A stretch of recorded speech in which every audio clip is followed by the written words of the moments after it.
টাঙ্গাইলে কাদের সিদ্দিকীর বাসায় হামলা, একই স্থানে দুপক্ষের সমাবেশের ডাকে 144 ধারা। হাটহাজারীতে সংঘর্ষে আহত শতাধিক, 144 ধারা জারি। ভোলায় মসজিদের খতিবকে কুপিয়ে হত্যা, অজ্ঞাতদের আসামি করে থানায় মামলা। রাজবাড়ীতে নুরাল পাগলার দরবারে হামলা মামলায় গ্রেপ্তার 5। জাহাজের ওয়াচম্যান নিয়ে চট্টগ্রাম বন্দর সেল ও শিপিং এজেন্ট দ্বন্দ্ব, 3 গুণ বেশি মজুরিতে নিয়োগ বাধ্যতামূলক, নিরাপত্তা দপ্তর চিঠি দেয় বিরোধ। এবং সারা দেশে পল্লী বিদ্যুতের কর্মকর্তা কর্মচারীদের 4 দফা দাবিতে অনির্দিষ্টকালের গণছুটি, সকাল থেকে গ্রাহক সেবা বন্ধে দুর্ভোগ।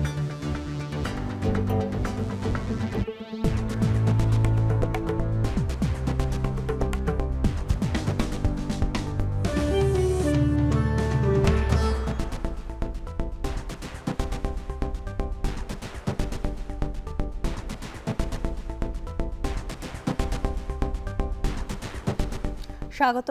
এখন জনপদে পুরো আয়োজনে আপনাদের সাথে আছে আমি জানসি যুথিকা। টাঙ্গাইলে কৃষক শ্রমিক জনতা লীগের সভাপতি বঙ্গবীর কাদের সিদ্দিকীর বাসায় হামলা চালিয়ে ভাঙচুর করেছে দুর্বৃত্তরা। এ সময় 2টি গাড়ি ভাঙচুর করে আগুন দেওয়ার চেষ্টা করে তারা। মধ্যরাতের শহরের সদর রোডের সোনার বাংলা বাসভবনে এই হামলা চালানো হয়। বাসার কেয়ারটেকার জানান, রাতের খাবার খেয়ে 2য় তলায় ঘুমাচ্ছিলেন কাদের সিদ্দিকী। মধ্যরাতে 10 থেকে 15 জন দুর্বৃত্ত বাসায় ইট পাটকেল নিক্ষেপ করে। এক পর্যায়ে মই দিয়ে গেট টপকে ভেতরে ঢোকে তারা। এ সময় 2টি গাড়ি ভাঙচুর করে আগুন দেওয়ার চেষ্টা চালায়।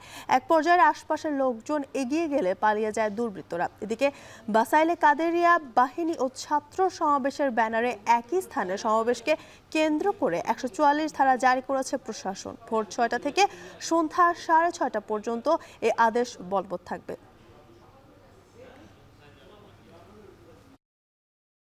গত রাত 12:30টার দিকে এই বাসায় হামলা হয়েছিল। আপনার এই 15-20 জন লোক, এই 3 জন লোক তো ভিতরেও চলে আসছিল। এই গাড়ি কোবাইছে, গেট কোবাইছে। আমরা এই রুমে থাকি, এই রুম থেকে যখন লাড়ি নিয়ে বাড়াইছি, আমি যখন বাড়াইছি তখন এই 3 জন লোক গেট থেকে বাইরে গেছে টপকে। গেটের বাইরে যায় বিগত 15-20 মিনিট এই ইট পাটকেল দিয়ে ঢালাইছে ভাই, ইট পাটকেল ঢালাইছে। পরে আমরা কোনো উপায় না পেয়ে আমরা উপরে সেফটির জন্য চলে গেছিলাম। এ বিষয়ে বিস্তারিত জানাতে টাঙ্গাইলের বাসাইল কেন্দ্রীয় শহীদ মিনার থেকে যুক্ত হচ্ছেন কাউসার আহমেদ। কাউসার, এই মুহূর্তে সবশেষ পরিস্থিতি কি এবং কাদের সিদ্দিকীর বাসায় কারাই বা হামলা করেছে, বিস্তারিত জানাবেন।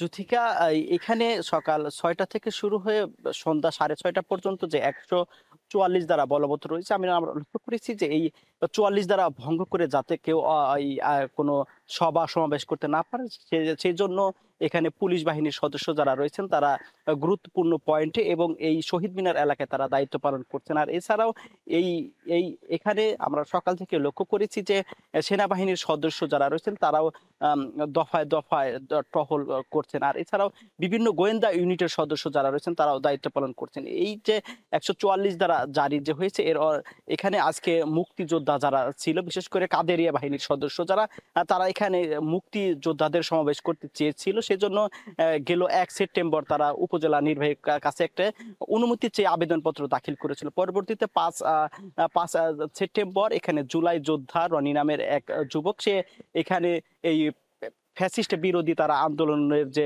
সমাবেশ করতে চেয়েছিল, পরবর্তীতে এখানে গেল রাতে ওই উপজেলা নির্বাহী কর্মকর্তা এখানে 144 ধারা জারি করেছে। সেটি এখন পর্যন্ত বলবৎ রয়েছে, সন্ধ্যা 6:30 পর্যন্ত থাকবে। আর এদিকে আমরা জানতে পেরেছি যে গেল রাতে টাঙ্গাইল শহরের যে সোনার বাংলা রয়েছে কাদের সিদ্দিকীর বাসায় প্রায় 15 থেকে 16 জনের যুবক তার বাসায় হামলা করেছে, গাড়ি এবং বাসার গ্লাস ভাঙচুর করেছে। তবে যারা বাসায় ছিলেন তারা জানিয়েছেন যে তারা দেখেছেন যে তাদের গামছা বা অন্যান্য কাপড় দিয়ে মুখ বাঁধা ছিল। আর এছাড়াও তারা জানিয়েছেন যে তারা সিসি ক্যামেরার ফুটেজ দেখছেন, তারা যাচাই বাছাই করছেন, এই ঘটনার সাথে যারা জড়িত রয়েছেন তাদেরকে শনাক্ত করার চেষ্টা করছেন। আর এদিকে এই সার্বিক পরিস্থিতি নিয়ে বেলা 12টার সময় এই টাঙ্গাইল শহরের সোনার বাংলায় বঙ্গবীর তার নিজ বাসভবনে সংবাদ সম্মেলন করবেন বলে আমরা জানতে পেরেছি। আর এদিকে বাসাইলের যে পুলিশ কর্মকর্তা ওসি রয়েছেন তিনি জানিয়েছেন যে এখন পর্যন্ত আইন শৃঙ্খলা পরিস্থিতি নিয়ন্ত্রণ রয়েছেন।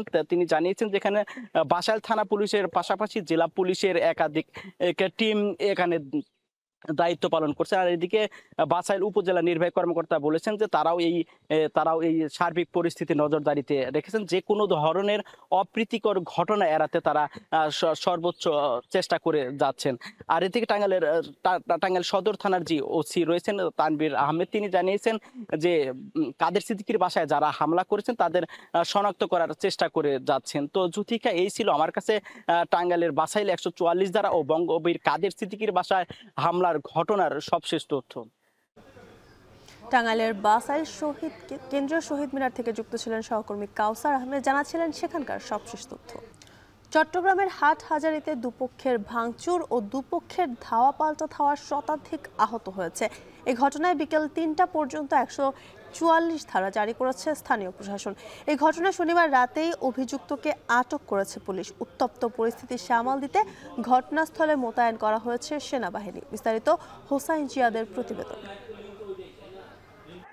হাটহাজারী মাদ্রাসার সামনে দাঁড়িয়ে তোলা এক অশালীন ভঙ্গির ছবি নিয়েই যত কাণ্ড। এই ছবিকে কেন্দ্র করে চট্টগ্রামের হাটহাজারীতে শনিবার সন্ধ্যায় জুলুস ফেরতদের সাথে ধাওয়া পাল্টা ধাওয়ার ঘটনা ঘটে মাদ্রাসা শিক্ষার্থীদের। সড়ক অবরোধের পাশাপাশি ঘটে গাড়ি ভাঙচুরের ঘটনাও। এ সময় আহত হয় শতাধিক। উত্তপ্ত পরিস্থিতি নিয়ন্ত্রণে রাখতে এবং পুনরায় সংঘর্ষ ঠেকাতে হাটহাজারীতে আজ বিকেল পর্যন্ত 144 ধারা জারি করেছে স্থানীয় প্রশাসন। এক বিজ্ঞপ্তিতে জানানো হয়, উপজেলার মীরের হাট থেকে 11 মাইল সাবস্টেশন এবং উপজেলা গেট থেকে কৃষি প্রশিক্ষণ ইনস্টিটিউট এবং তৎসংলগ্ন এলাকায় জনগণের জানমালের নিরাপত্তা নিশ্চিতে থাকবে 144 ধারা। এদিকে এই ঘটনায় অভিযুক্তকে আটক করেছে পুলিশ। ঘটনাস্থলে মোতায়েন করা হয়েছে সেনাবাহিনী। 144 ধারায় চারপাশে থমথমে পরিবেশ বিরাজ করছে। আমি আপনাদেরকে কথা দিচ্ছি, আপনাদের যারা উদ্ধার হয়নি, আটকা পড়ে আছে, আমি আমার রেসপন্সিবিলিটিতে আপনাদের কাছে এনে পৌঁছে দিব। এটা আমার কথা, ইনশাআল্লাহ। আমি আপনাদেরই লোক, আপনাদের ক্যাম্প কমান্ডার, ঠিক আছে? সো আমার উপরে এইটুকু ভরসা করেন, ঠিক আছে? বিকেলে সংঘর্ষে লিপ্ত হওয়া দুপক্ষের মধ্যে একটি বৈঠক হওয়ার কথা রয়েছে। এখন চট্টগ্রামের হাটহাজারীর এখনকার পরিস্থিতি জানাতে যুক্ত হচ্ছেন সহকর্মী শোয়েব রহমান। শোয়েব, এই মুহূর্তে সেখানে কেমন পরিস্থিতি দেখছেন, জানাবেন। জ্যোতিকা, গতকাল রাতের সংঘর্ষের পরে বর্তমানে হাটহাজারীর পরিস্থিতি একেবারেই স্বাভাবিক বলা যায়। আমরা সকাল থেকে মাদ্রাসার সামনে অবস্থান করছি এবং এই সড়কটিতে যান চলাচল একেবারেই স্বাভাবিক। দিনের কর্মব্যস্ততা প্রতিদিন যেরকম থাকে ঠিক তেমনই মানুষ তাদের জীবিকার সন্ধানে কর্মস্থলে যাচ্ছেন এবং যানবাহন চলাচল মোটামুটি তীব্র যানজট ছিল কিছুক্ষণ আগেও, এখন যানজট কিছুটা স্বাভাবিক হয়েছে। মাদ্রাসার কার্যক্রম স্বাভাবিক রয়েছে। মাদ্রাসার শিক্ষার্থীরাও কিন্তু তাদের যে দৈনন্দিন স্বাভাবিক কাজকর্ম সেগুলো তারা করছেন। এবং আমরা দেখেছি যে গতকালের পরে আজকে সকাল থেকে যে স্থানটিতে সংঘর্ষ হয়েছে সেখানে ব্যাপক ইটের টুকরো পড়ে থাকতে দেখেছিলাম এবং যে কারণে যান চলাচলে কিছুটা ব্যাঘাত ঘটছিল এবং সকাল থেকে সেই ইটের টুকরোগুলো পৌরসভার যারা কর্মী রয়েছেন তারা সেগুলো সরিয়ে নিয়ে যান চলাচল স্বাভাবিক করার উদ্যোগ নেন। অন্যদিকে 144 ধারা জারির প্রেক্ষিতে আমরা দেখেছি সকালে সেনাবাহিনীর 2টি গাড়ি এখানে টহল দিতে দেখেছি, সে সাথে র্যাবের 2টি গাড়িও আমরা দেখেছি তারা এখানে টহল দিয়েছে এবং আজ দুপুর 3টা পর্যন্ত 144 ধারা জারি থাকবে এবং 3টায় কিন্তু একটি বৈঠক হওয়ার কথা রয়েছে। সব পক্ষকে সাথে নিয়ে একটি বৈঠক হবে যেখানে গতকালের যেই অনাকাঙ্ক্ষিত ঘটনা সেই ঘটনার বিষয় নিয়ে সার্বিক আলোচনা হবে। এবং একটু জানিয়ে রাখি যে গতকাল এখানে হাটহাজারী মাদ্রাসাকে অশালীন ইঙ্গিত করে একটি ছবি ফেসবুকে পোস্ট করার কারণে কিন্তু সেই সংঘর্ষের সূত্রপাত হয়েছিল এবং সেই ঘটনা ইতিমধ্যেই যিনি পোস্ট করেছিলেন আরিয়ান ইব্রাহিম, তাকে কিন্তু ফটিকছড়ি থেকে পুলিশ গ্রেফতার করেছে এবং সেই ঘটনার পরেই আসলে মাদ্রাসা শিক্ষার্থীদের মাঝে এক ধরনের উত্তপ্ত বা ক্ষোভ ছড়িয়ে পড়ে এবং এরপরেই কিন্তু সংঘর্ষ জড়িয়ে যায়।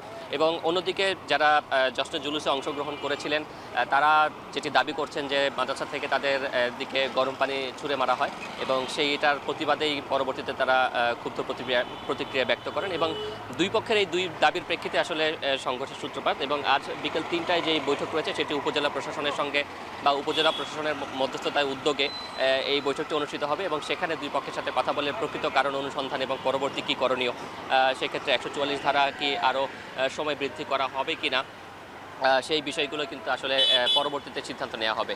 এবং এখন পর্যন্ত আমরা যেটি দেখতে পাচ্ছি যে এখানে সংঘর্ষের কারণে কয়েকটি দোকান ক্ষতিগ্রস্ত হয়েছে।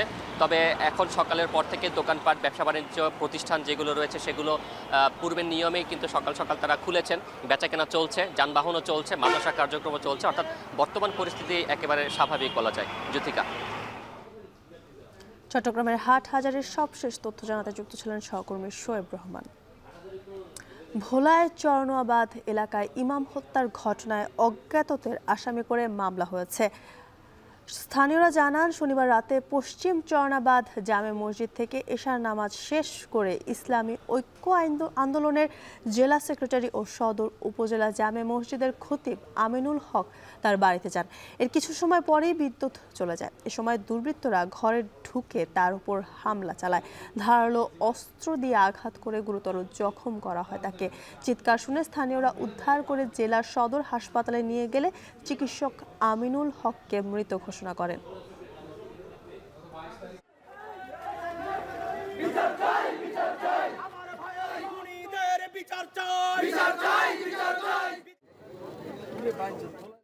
এই বিষয়ে বিস্তারিত জানাতে সেখান থেকে যুক্ত হচ্ছেন সহকর্মী ইমতিয়াজুর রহমান।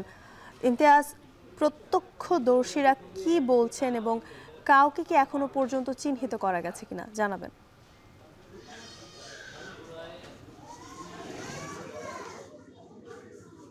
জ্যোতিকা, গতকাল রাতে ভোলার চরনাবাদ এলাকায় মূলত ভোলা যেই সদর উপজেলার জামে মসজিদের খতিব এবং ভোলা ইসলামী ঐক্য আন্দোলনের জেলা সেক্রেটারি আমিনুল হক নোমানিকে তার নিজ বাসভবনে এশারা নামাজ পড়ার পরে যখন তিনি তার বাসভবনে প্রবেশ করেন, তার পরবর্তী কিন্তু একদল দুর্বৃত্তরা ধারালো অস্ত্র নিয়ে তার নিজ বাসভবনে তাকে কুপিয়ে জখম করা হয়। এরপর পরে কিন্তু স্থানীয়রা তার ডাক চিৎকার শুনে কিন্তু তাকে মুমূর্ষু অবস্থায় ভোলা সদর হাসপাতালে নিয়ে আসে এবং কর্তব্যরত যে চিকিৎসক রয়েছেন তিনি তাকে মৃত ঘোষণা করেন।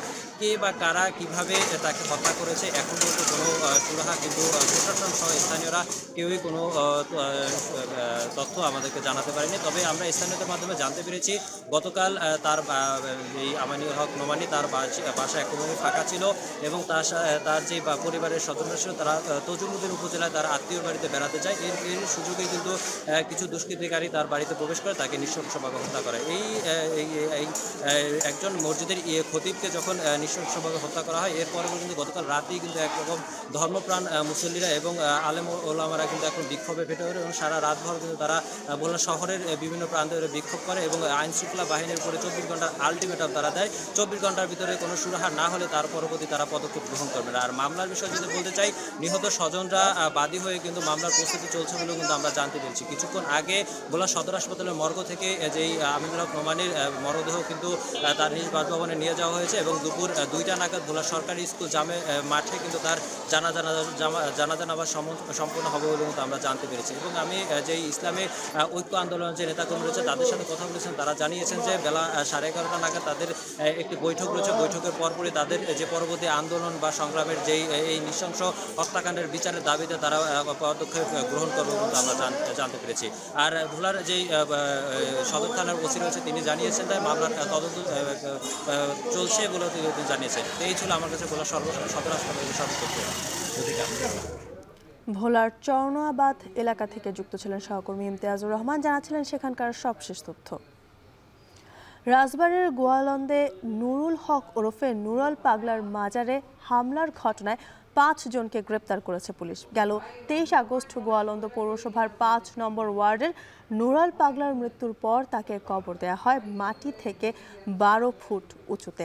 এ নিয়ে এলাকায় চলছিল উত্তেজনা। পরে শুক্রবার বিকেলে নুরাল পাগলার দরবার ও বাড়িতে হামলা, ভাঙচুর ও অগ্নিসংযোগ করে তৌহিদি জনতার ব্যানারে একদল বিক্ষুব্ধ ব্যক্তি। এ সময় নুরাল পাগলার মরদেহ কবর থেকে তুলে পুড়িয়ে ফেলে তারা। হামলা ও ভাঙচুরের ঘটনায় অর্ধশত আহতদের পাশাপাশি নিহত হয় একজন। হামলার শিকার হয় আইনশৃঙ্খলা বাহিনীও। এই ঘটনায় শুক্রবার রাতেও অজ্ঞাত 3500 জনকে আসামি করে মামলা করে পুলিশ।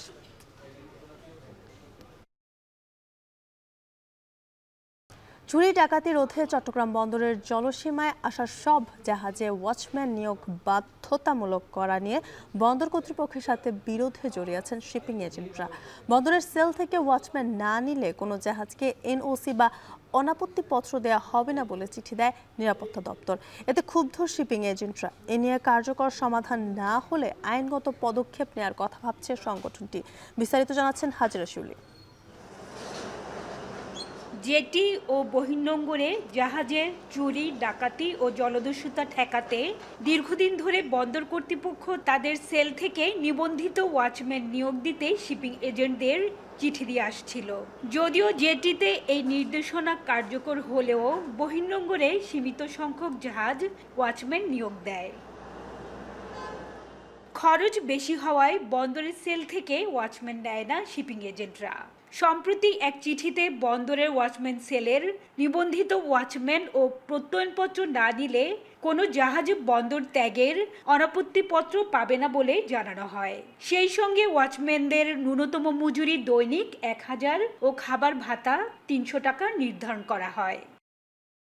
এটি বাস্তবসম্মত নয় দাবি করে শিপিং এজেন্টরা জানান, জাহাজে বহিরাগত লোক থাকাকে অনিরাপদ মনে করায় অনেক ক্যাপ্টেন ওয়াচম্যান নেয় না।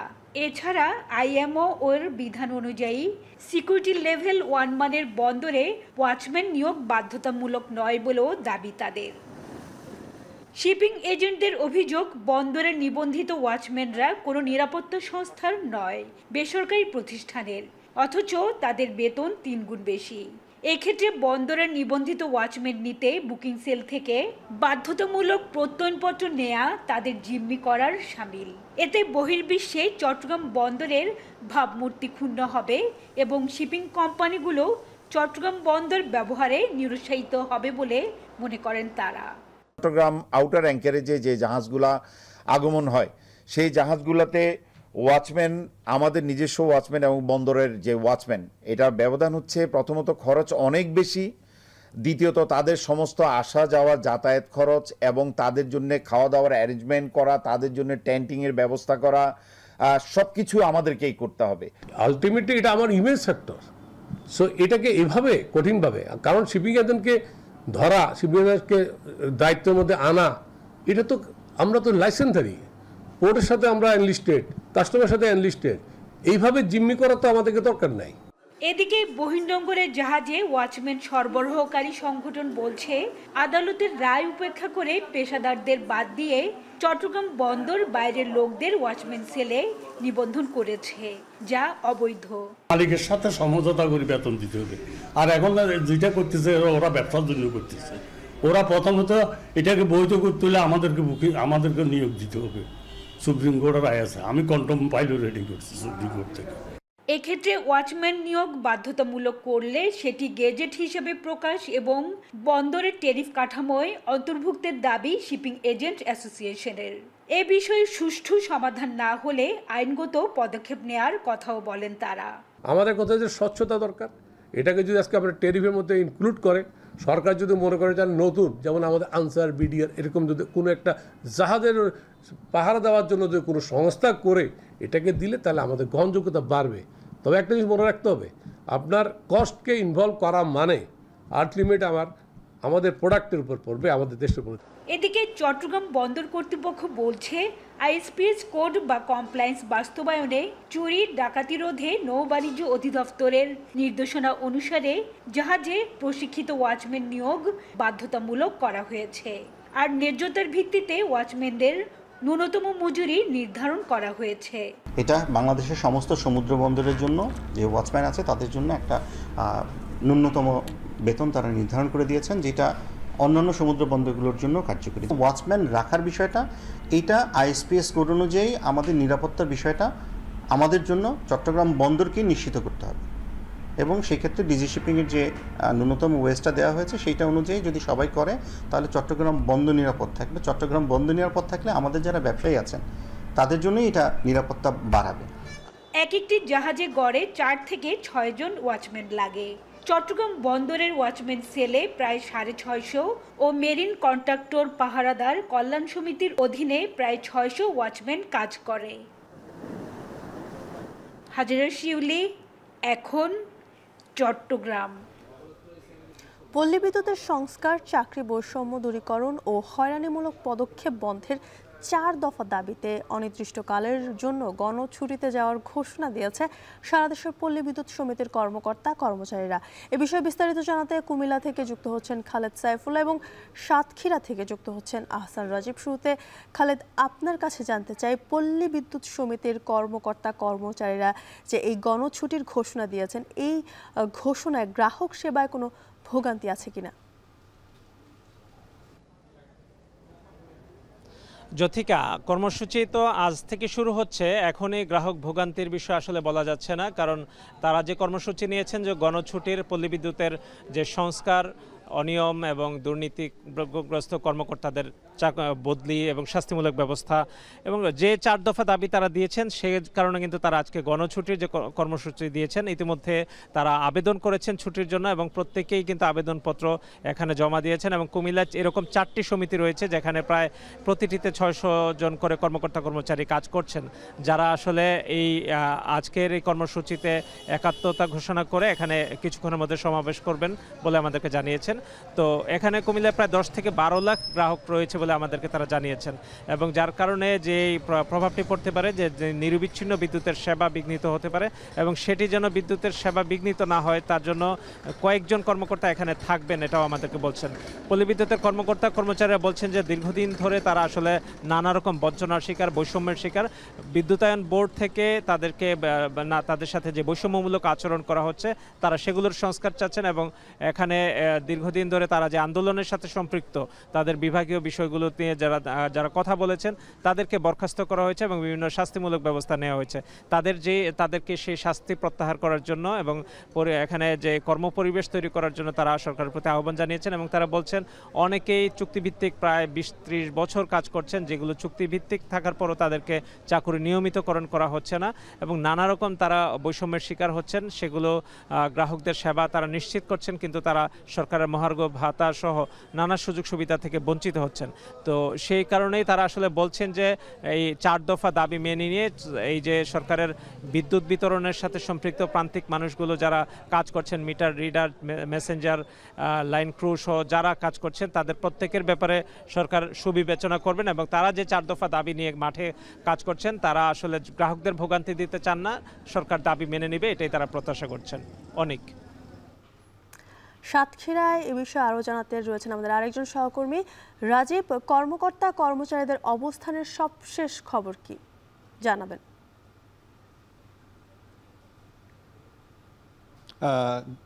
জ্যোতিকা, সাতক্ষীরাতে কিন্তু গতকাল থেকেই এখানে যে কর্মসূচি সেটি পালিত হচ্ছে। মূলত শুক্রবার রাত 12টা থেকেই কিন্তু এখানকার যে সমস্ত কর্মকর্তা কর্মচারী রয়েছেন সাতক্ষীরা পল্লী বিদ্যুৎ সমিতির, তারা শুক্রবার রাত থেকেই তাদের যে গণছুটি কার্যক্রম সেটি তারা বাস্তবায়ন করছেন। এবং সেই শুক্রবার রাত থেকে কিন্তু অনেক এলাকাতে কিন্তু আমরা দেখেছি তাদের যে কার্যক্রম সেটি একেবারে বন্ধ রয়েছে।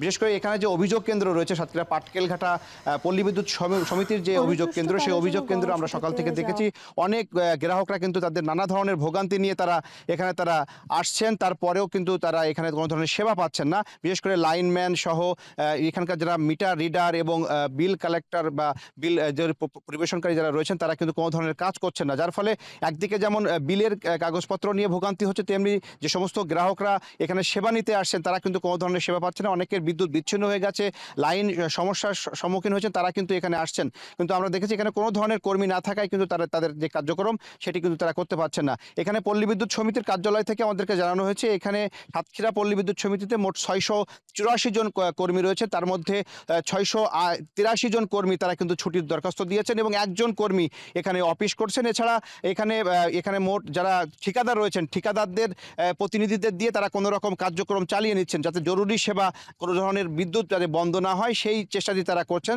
যদিও এখানকার পল্লী বিদ্যুতের যারা আন্দোলনরত কর্মী রয়েছেন তারা বলছেন তাদের দাবি, যে 4টি দাবি রয়েছে, এখানে কয়েকজন তাদের যে কর্মকর্তা কর্মচারীকে এখান থেকে বরখাস্ত করা হয়েছে, তাদেরকে বরখাস্ত আদেশ প্রত্যাহার সহ তাদের যে 4 দফা দাবি রয়েছে, এই 4 দফা দাবি না মানা পর্যন্ত তাদের এই কর্মসূচি তারা চালিয়ে যাবেন। এবং এটি সরকারের সরকারের কাছে তাদের যে দাবি দাবা সেটি নিয়ে তারা কিন্তু তাদের এই অব্যাহত কর্মসূচি চালিয়ে যাবেন বলে আমাদেরকে জানিয়েছেন। তবে সবচেয়ে বড় ভোগান্তির জায়গাটি কিন্তু এখানে গ্রাহকরা এখানে পাচ্ছেন। তারা যেটি বলছেন যে তারা সব ধরনের সেবা থেকে আসলে এখানে বঞ্চিত হচ্ছেন। তারা এখানে এসে তাদের যে দীর্ঘ সময় ধরে তারা অপেক্ষা করছেন, কিন্তু কোনো ধরনের কর্মী তারা না পেয়ে এই তীব্র গরমের মধ্যে কিন্তু যাদের বিদ্যুৎ বিচ্ছিন্ন হয়েছে বা যে সমস্ত এলাকাতে লাইন ফল্ট হয়েছে তারা সবচেয়ে বেশি সমস্যার মধ্যে রয়েছেন।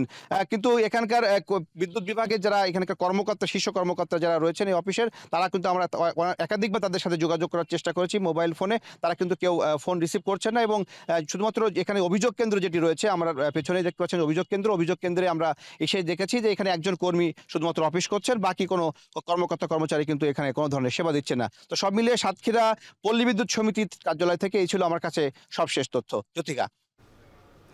অনির্দিষ্টকালের জন্য গণছুটিতে যাওয়ার ঘোষণা দিয়েছেন পল্লী বিদ্যুৎ সমিতির কর্মকর্তা কর্মচারীরা, সেই খবর জানাচ্ছিলেন সহকর্মীরা। গত কয়েক বছর ধরে ধান চাল সংগ্রহ অভিযান সফল না হলেও এবার ধান সংগ্রহের লক্ষ্যমাত্রা পূরণ হয়েছে পুরোপুরিভাবে। তবে চাল সংগ্রহের লক্ষ্যমাত্রা এখনও অর্জিত হয়নি। বিস্তারিত জানাতে সদর খাদ্য গুদামে রয়েছেন মাজেদুর রহমান। মাজেদ, চাল সংগ্রহ কতটুকু এগোলো জানাবেন?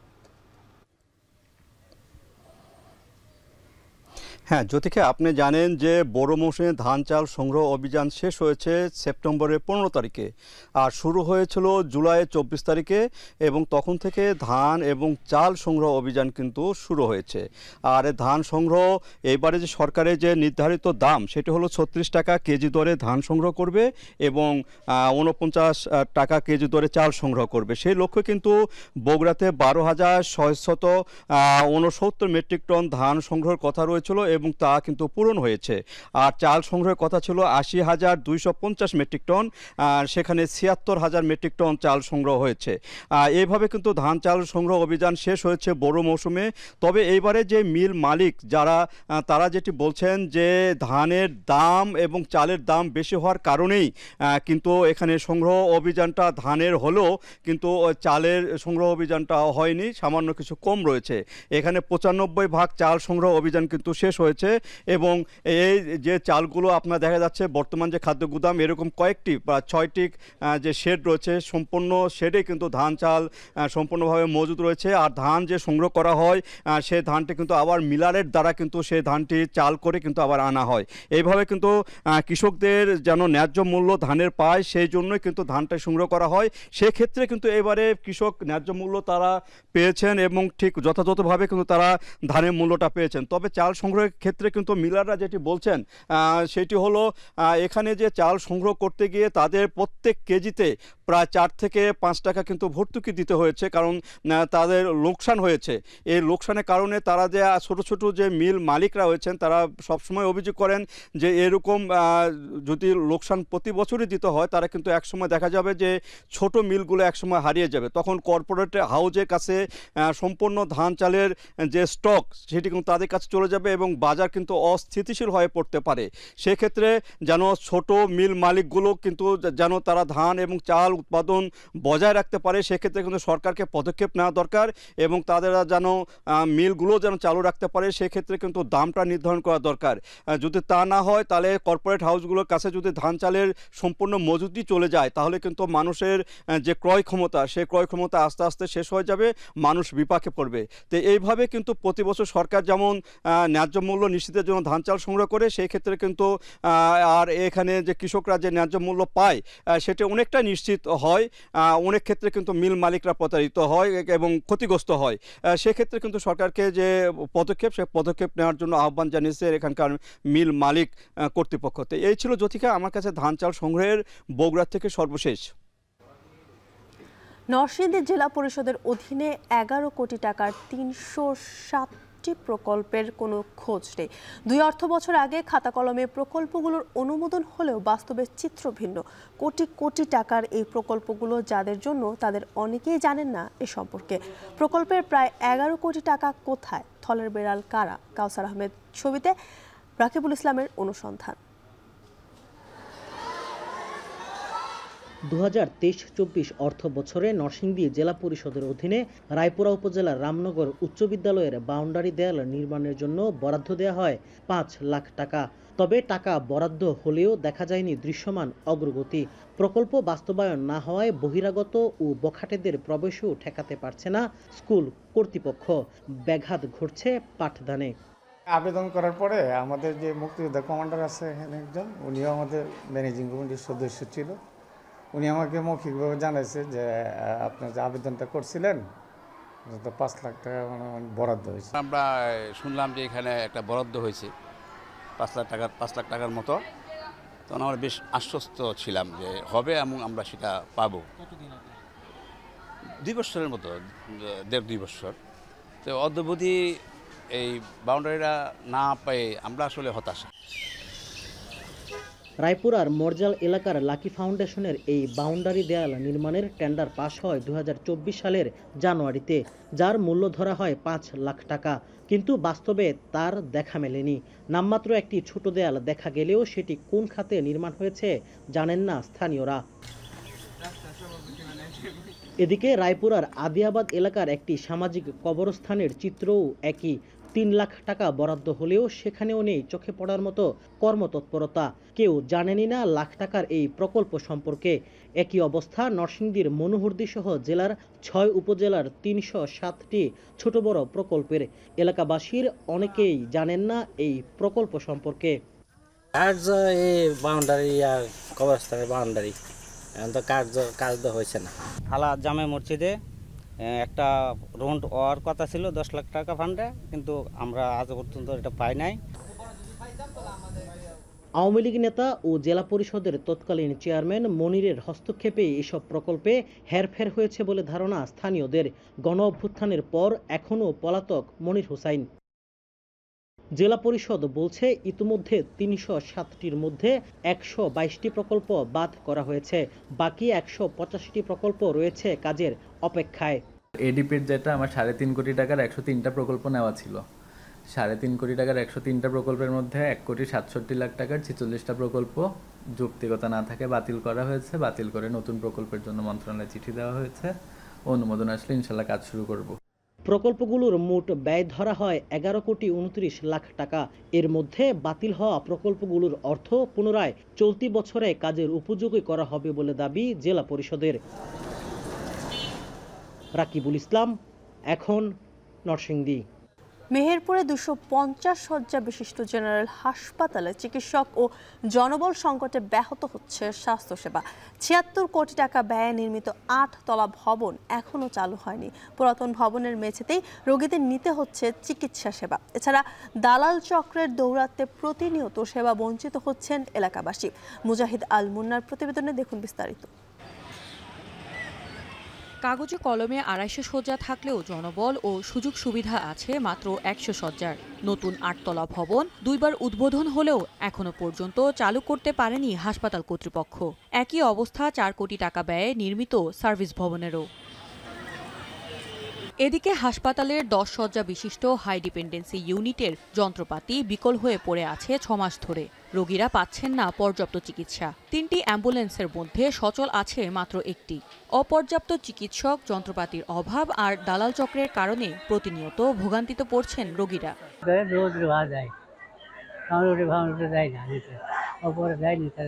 ডাক্তার লিখে দেয়, সে ওষুধ দেবেন না কেন? বলে আমাদের কাছে ওষুধ নেই। ডাক্তার কি জানে? ডাক্তারই পাচ্ছি না, কাকে দিয়ে দেখাবো? প্রায় 1.5-2 ঘন্টা বেঁধে বসে আছি, কোনো খোঁজ খবর নাই। আজ 3 দিন আমরা বেড পাইনি, ওষুধ পালা পাচ্ছিনি। এখানে বলে সাপ্লাই নেই ওষুধ পালা।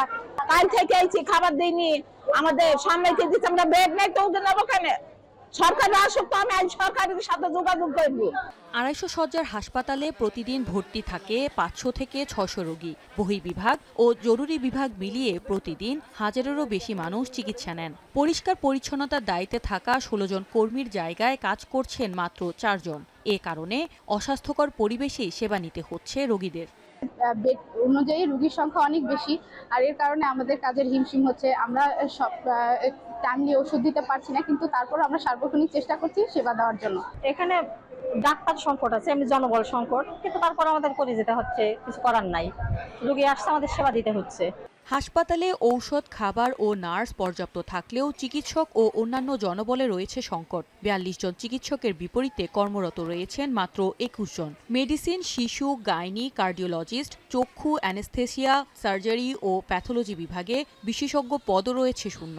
আমরা এখন যেভাবে চলতেছি যে কেউ স্বেচ্ছাসেবক হিসেবে কাজ করতেছে, আরো ২-১ জন, সেগুলো চলতেছে, কিন্তু মাত্র ৪ জন সুইপার দিয়ে এত বড় হাসপাতাল তো মেনটেন করা কখনোই সম্ভব না। এই কারণে একটু অপরিচ্ছন্নতা, প্লাস হচ্ছে আপনার যেখানে 250 শয্যা বিশিষ্ট হাসপাতাল, সেখানে 600-র উপরে পেশেন্ট থাকে। এটা একটা ওভারক্রাউডেডের কারণে এটা সমস্যা হয় পরিষ্কার পরিচ্ছন্নতা নিয়ে। তবে এ বিষয়ে হাসপাতালের তত্ত্বাবধায়ক ডাক্তার শায়লা শারমিন কোনো কথা বলতে রাজি হননি। এখন মেহেরপুর। ঝালকাঠির নলছিটি উপজেলা স্বাস্থ্য কমপ্লেক্সের চিকিৎসক সংকট প্রকট আকার ধারণ করেছে। ভোগান্তি পোহাতে হচ্ছে রোগীদের। এ নিয়ে আরও জানাতে স্বাস্থ্য কমপ্লেক্স থেকে যুক্ত হচ্ছেন আল আমিন তালুকদার। আল আমিন, চিকিৎসা সেবার সবশেষ পরিস্থিতি কেমন দেখছেন জানাবেন। ধন্যবাদ জ্যোতিকা। আমি একটু জানিয়ে রাখছি যে এই উপজেলাটি একটি প্রাচীন জনপদ ঝালকাঠি জেলার। এখানে 2,15,000 মানুষের বসবাস, আর এই মানুষগুলোর স্বাস্থ্য সেবার একমাত্র ভরসাস্থল এই উপজেলা স্বাস্থ্য কমপ্লেক্সটি। কিন্তু দীর্ঘদিন ধরে কিন্তু এই স্বাস্থ্য কমপ্লেক্সে জনবল সংকট রয়েছে। এই জনবল সংকটের মধ্য দিয়েই কিন্তু হিমশিম খাচ্ছে চিকিৎসকরা। এখানে 10 জন বিশেষজ্ঞ চিকিৎসক বা কনসালটেন্টের পদ রয়েছে। এর বিপরীতে আসলে বিশেষজ্ঞ চিকিৎসক বা কনসালটেন্ট রয়েছেন মাত্র 2 জন, এবং 9 জন মেডিকেল অফিসারের বিপরীতে আছেন মাত্র 1 জন আবাসিক মেডিকেল অফিসার, যেটিকে আমরা আরএমও বলে থাকি। সেই আরএমওর পদটিও কিন্তু এখানে ফাঁকা রয়েছে। তো এই পরিস্থিতি কিন্তু গত 1 বছরেরও বেশি সময় ধরে চলে আসছে। তো এই সীমিত জনবল দিয়ে আসলে ভালো মানের স্বাস্থ্য সেবা দিতে পারছেন না, এমনটি জানিয়েছেন এখানকার কর্তৃপক্ষ।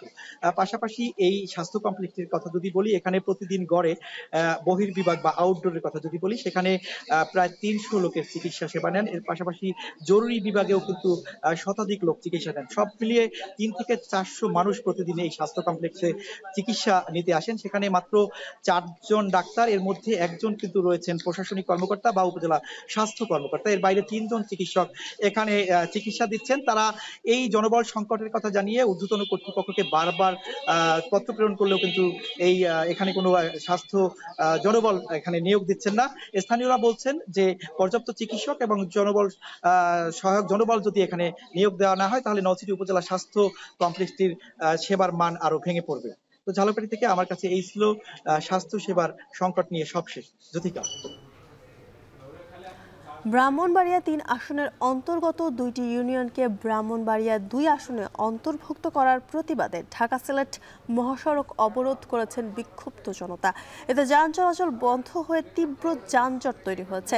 এ নিয়ে আরও জানাতে চান্দুরা বাস স্ট্যান্ড থেকে যুক্ত হচ্ছেন আজিজুল সঞ্চয়। সড়ক অবরোধে যানজটে দুর্ভোগের চিত্র কেমন দেখছেন এবং দাবির বিষয়ে বা আন্দোলনকারীরা কি বলছেন জানাবেন।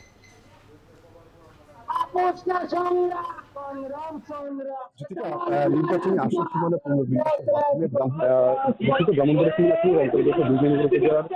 চাঙ্গুর এবং প্রতিবাদে আজকে বেলা 11টা থেকে সর্বদলীয় সংগ্রাম পরিষদের উদ্যোগে এই অবরোধ কর্মসূচিটি চলছে এবং এটি মহাসড়কের চান্দুরা পয়েন্টে মহাসড়কের চান্দুরা পয়েন্টে কিন্তু দুই দিকেই অন্তত 10 কিলোমিটার এলাকা।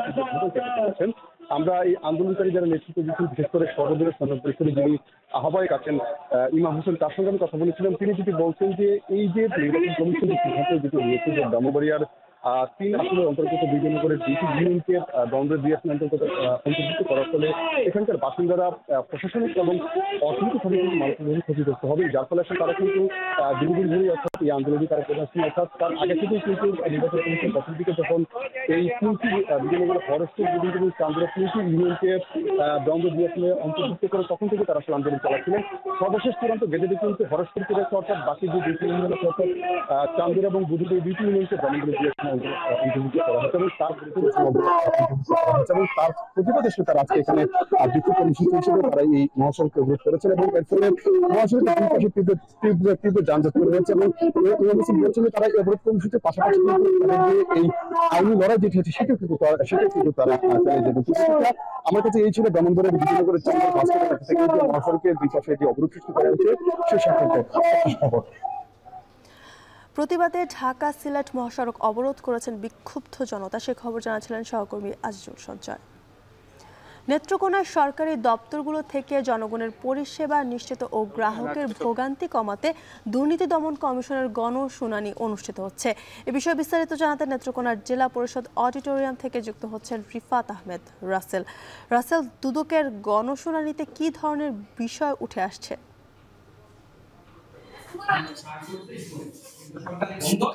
জ্যোতিকা, নেত্রকোনার জেলা পরিষদ অডিটোরিয়ামে দুর্নীতি দমন কমিশন দুদকের গণশুনানি অনুষ্ঠিত হচ্ছে। এখানে মূলত সরকারি যে দপ্তরগুলো রয়েছে সেই সরকারি দপ্তরগুলো থেকে যে সাধারণ গ্রাহকরা আছে বা জনগণরা আছেন তারা যে সেবাগুলো পেয়ে থাকেন সেই সেবাগুলোকে শতভাগ নিশ্চিত করার লক্ষ্যে কিন্তু আজকের এই গণশুনানির আয়োজন করা হয়েছে।